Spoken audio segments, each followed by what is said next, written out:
Look who's joining us on iRadio, former world champion and now the high performance director with our amateur boxing stars. It's the one and only Bernard Dunne. Hi, Bernard. How are you, Good, sir? How are you guys? Very good. It's nice to see you. Lots to catch up on. You're a very busy man. You're probably busier than you've ever been since you left the boxing ring. Tell us about this new program you're involved in and who it's for. Yeah, it's aimed at all athletes now at this stage. It's with Indeed and the Olympic Federation of Ireland. So what we've created is basically a career coach. It's helping athletes transition from sport into their next life, and I know what that's like, and that kind of helped in the creation of the idea. My own personal experience of, I boxed from the age of 5 until the age of 30 when I retired. And the only thing I've ever done was boxing. And I solely identified myself as a boxer. I think the general public, I was Bernard Dunne, the boxer, and I'd no other values, I suppose, to my name. And then when I retired from boxing and left that behind, all of a sudden it was like, well, what am I going to do now? What's next? What else can I contribute? And it's that feeling of self-worth, that feeling of you've got something else to give. That can be hugely challenging and hugely daunting when you feel you've got no other value. And what this program is aimed at creating is it's preparing athletes for the next step, for their second life, because they are two different lives. When you're involved in sport, it can be so hectic and you tend to forget about everything else. And what we want to try and encourage is that balance between sport and life and valuing both at the same time.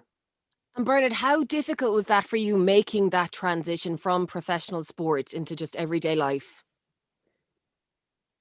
Initially it was great. First 2-3 months, I was used to, so in sport, you're very regimented. You know what you're doing 24/7, 365. So all of a sudden I went to having so much free time in my hands, not having to watch my weight. So being able to eat and drink what I wanted. Nice. So simple things like that. And then, initially that was great. And, 2-3 months of, eating what I wanted, drinking what I wanted, going where I wanted. But that becomes boring very quickly. And you start to think, but well, what else am I going to do with myself? I need some structure in my life. I need some regime that I can work off. And that then hit me, I suppose, like harder than any box I've ever taken. And I suppose as well, it's a lack of routine and a lack of structure in your life that you're used to when you're in a professional sport, and that's just gone all of a sudden. That was hugely challenging for me, hugely challenging. I knew what I was doing 12 months in advance. I knew exactly where I would be. I knew, where I was going to be in training camp. We picked fight dates, so you would be so far ahead logistically in terms of managing your time. And then actually when you shift out, it's that time management skills.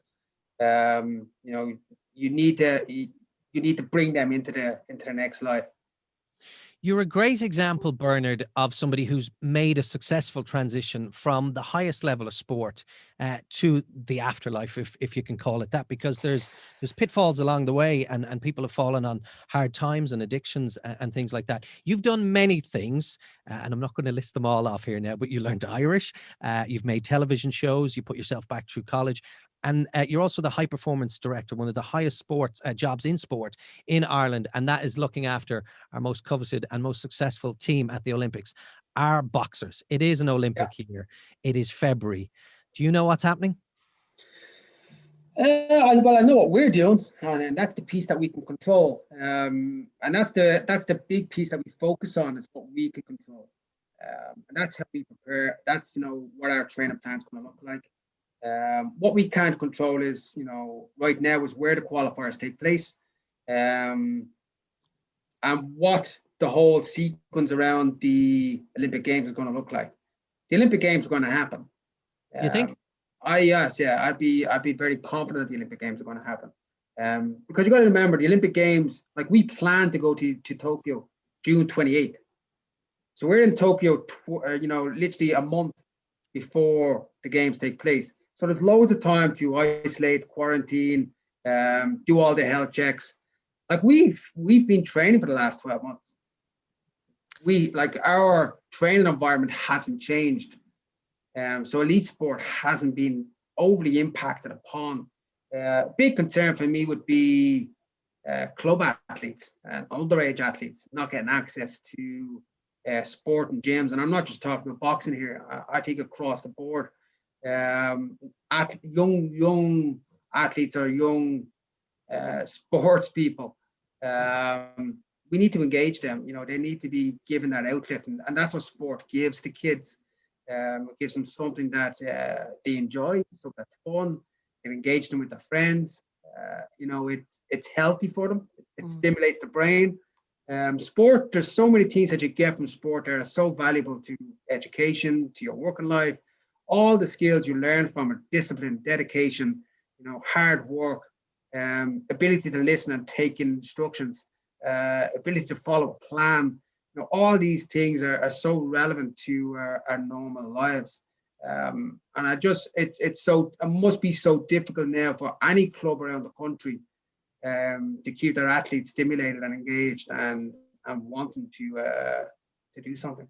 Bernard, before we say goodbye, given your role with Indeed as a career coach, for anyone watching this at whatever level of sport they compete, and maybe for whatever reason that's coming to an end, what top advice would you have on the first step to dealing with that? Because it can be, as you've told us, very tough.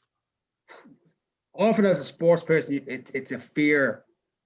It's a fear of exposing yourself. I remember sitting outside college for the very first time when I went back to college. And I was sitting in the car and I was thinking, you Bernard Dunne, the boxer, what are you doing going in here? People are going to be looking at you and saying, you're Bernard Dunne, the boxer. You shouldn't be going to college.